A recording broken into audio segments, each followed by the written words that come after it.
The U.S. government is offering a reward of up to $5 million for information leading to his arrest and conviction after an ambush execution of El Mino by a U.S.-Mexico task force sends panic through the ranks of the cartel. Chapo Isidro shifts positions and vanishes. Tapalpa's operation was not random. Before dawn, Mexican special forces advanced on his position. After intense fighting, Elman was found wounded and later died while being evacuated. It was truly a brutal and violent attack systematically carried out by both organized crime personnel and the elite special forces military personnel. However, the way a kingpin fell is what sets this apart from others. U.S. officials confirmed that intelligence support was provided to a newly launched military-led counter-cartel task force, one designed specifically to map entire criminal networks on both sides of the border. Apparently, a comprehensive target package was created. This implies that it was constructed from the ground up. And while one of the most powerful cartel leaders in Mexico is now gone, the FBI's 10 most wanted list still includes another name tied to major trafficking routes. El Chapo Isidro. Also known as Fausto Hydro Mesa Flores, there's a $5 million reward for information leading to his capture. Analysts say he has quietly expanded influence in northern Sinaloa. Every leader who is still alive recalculates when a task force demonstrates its ability to locate and eliminate a Tier 1 target while other factions are weakening. Alliances are reevaluated, movements become quieter, and security is tightened. Because when one kingpin is removed through a mapped operation, the next one is already being mapped before the ambush in Talpa. El Mino was more than a mere trafficker. He was a machine. The CJNG did not rise by accident. It began years earlier, claiming to be a vigilante organization known as the Mata Zetas with the mission of eliminating rival groups. But that image didn't last. Under Mencho, the organization transformed into one of the most aggressive and militarized cartels in Mexico with military-grade weapons, improvised explosives, armored convoys, and a strategy built on spectacle. Yeah, they have drones and a lot of very sophisticated military equipment. This cartel that is Jalisco New Generation. The posture, not just money, was what differentiated CJNG. Firepower from the paramilitary. Analysts say the violence was deliberate, public, and performative. Bodies are shown to everyone. Messages printed on banners. Roadblocks set on fire. The goal was more than just to kill rivals. It was also to send a message. If you oppose us, this is what will happen to you. Chris Dalby, a senior security analyst, once compared the model to conquest warfare. Wipe out resistance quickly and make the fear do the rest. And at the center of that system was Mencho himself. After taking control in 2012, he consolidated power with financial backing from Los Quinas, expanding trafficking routes across Mexico and into Europe and Asia.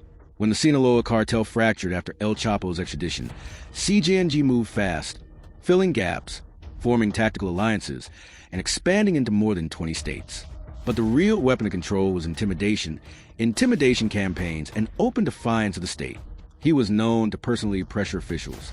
Leaked recordings showed him calling police commanders directly, ordering them to stand down, telling them to relax, reminding them he knew exactly who and where they were. That wasn't bluster. CJNG under Mino relied on mobility, aggression, and strategic alliances rather than deep-rooted political control. Fear and constant conflict were used to exert influence. But he more than deployed gunmen. He also manipulated perception. Threats were spread via social media. Execution videos were uploaded, and branded drug messages were printed by the cartel. Even influencers who mocked him were reportedly targeted and killed after publicly insulting him. That was centralized psychological warfare. What most people know about how Elno was taken down in the raid in Palpa. However, that is not exactly how it started. The actual beginning was mapping. Elino was able to live for a long time by being mobile. He avoided predictable patterns. Instead, he relied on layered security, loyal gunmen, and heavily wooded terrain in the Sierra Madre Mountains. One of those temporary safe zones was Capalpa, a small mountain town surrounded by thick forest. However, the location was known this time. That same day, an operational force was organized, made up of 3 components: a ground unit, which consisted of personnel from the Joint Special Force, Army Special Forces, and the Immediate Reaction Special Force of the National. Mexican Special Forces moved before dawn, forming a cordon around a wooded area dotted with cabins on the outskirts town. Air support circled above. Ground units advanced carefully. As I mentioned, there was also an airmobile force made up of 6 helicopters and special forces personnel. When they closed in, cartel gunmen opened fire. Then it moves. At this point, the security personnel working for Mencho opened fire directly on the military personnel who were stationed at the scene. After the confrontation, Mencho leaves the scene, leaving behind a group equipped with a large amount of high-caliber weaponry. The gunmen from the cartel opened fire as they got closer. Despite the intensity of the assault, they successfully repelled the action. The conversation was heated. A military helicopter was struck and forced into an emergency landing after taking fire from below. Inside the camp, authorities later recovered high-caliber weapons and rocket launchers, the kind capable of downing aircraft. But thankfully, those launchers were never successfully deployed. Immediately begin to open fire on the Special Forces operatives. They were carrying rocket launchers as well. And the forces pressed forward. Elena was located hiding in the undergrowth with members of his inner circle. Support from a helicopter is requested so it can land and transport them to a medical facility in Jalisco. Mencho, his 2 bodyguards, and the wounded officer are transported. Unfortunately, he died on the way. Mexico's most powerful drug cartel, cartel bosses, has been killed in a military operation. His name is Nemesio Oseguera, commonly known as El Mencho. He was targeted by Mexico's military in an operation in the state of Jalisco. Multiple vehicles and shops across the state have been set on fire in response to the killing of the drug lord. Now, members of organised crime have also been clashing with authorities. There's waves of violence that have spread over 5 other states, and this is just the beginning. He was wounded during the confrontation. Additionally, 2 bodyguards were injured. They were both placed into custody and flown toward Mexico City for emergency treatment, but he didn't quite make it. With Central Military Intelligence and additional information from the institutions of the Security Cabinet, as well as from United States institutions, the Secretariat of National Defense tracked El Mencho's network of connection. Mexican defense officials later confirmed the operation was designed and executed by Mexican forces, but they also acknowledged they didn't do it alone. Claudia Sheinbaum's government sold the killing of El Mencho, the country's most powerful drug lord, as a triumph, but it cost them. These National Guardsmen are waiting for the bodies of their fallen comrades to come out of Guadalajara's forensic department. 25 of them died on Sunday in firefights with the Jalisco New Generation Cartel. That's the cartel that belonged to El Mencho. It's the most members of the National Guard to ever die in a single day. Many people were confused by what that really meant until U.S. officials broke down their new powerful tool against the cartels, something they've been cooking up for a while. U.S. officials confirmed a newly launched military-led counter-cartel task force helped build a detailed target package on Mencho.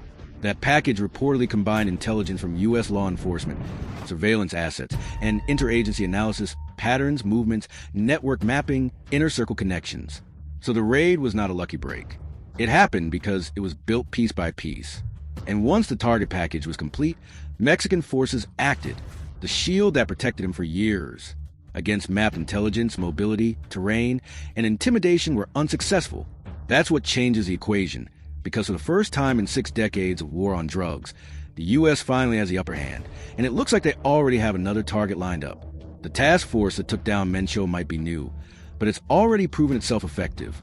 And according to analysts, they can only get better after utilizing what they learned in the takedown of El Mono. And so one of the terms that I use a lot is we have to disrupt and dismantle. But exactly how do they work? The breakdown follows. Last month, the United States formally launched a joint interagency task force counter-cartel known as JIDFC. This is not a single agency. It is a fusion group led by the military that simultaneously gathers intelligence from multiple departments: defense, law enforcement, border operations, surveillance units. Its mission is not just to chase traffickers, but to map the ecosystems that allow those traffickers to thrive. Brigadier General Maurizio Calabrazzi, who leads the task force, explained why they needed the task force, and it has something to do with the U.S.'s experience with terrorism. The brigadier explained that terrorist organizations like Al-Qaeda and ISIS operate in a slightly different manner than cartels. Despite the destruction they both cause, cartels are profit-driven, decentralized, and constantly shifting. That makes mapping harder and more necessary. General Cali Bracey said they have to identify entire networks so we can disrupt and dismantle them. The Mexican army has killed powerful cartel boss El Mencho. He was one of the most wanted men in both Mexico and the United States. The US Embassy there said it provided intelligence to Mexican special forces for the operation. El Mencho's killing set off a wave of violence, with cartel members torching cars and gunmen blocking highways in more than half a dozen states in Mexico. US and Canadian airlines have cancelled dozens of flights to Mexico in response. The development comes as the Trump administration has pushed Mexico to intensify efforts against drug gangs trafficking fentanyl to the United States.